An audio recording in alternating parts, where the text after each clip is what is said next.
nói với anh một lời, anh sẽ buông bàn tay tiễn biệt em tới bên ai kia.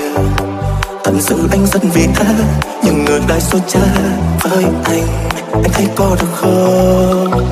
Người ta nói ta là đôi hạnh phúc nhất trên đời, nhưng người ta chỉ thấy bên ngoài mà thôi.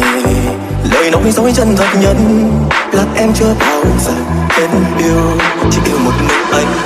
Em muốn khoảng cách hai ta, từ thương cho đến là xa, đâu biết sẽ có một ngày quả lòng trở thành sỏi đá. Em nói em có anh rồi, tại sao lại thương người ta? Anh chỉ là kẻ đứng mãi để xem bạn đời của em. Ký ức em vẫn đi đâu, phải chăng ở nơi vùng sâu? Anh cố đau xuống anh nhận để ghép lại bằng nước mắt, đau lắm cũng phải chấp nhận rằng mưa là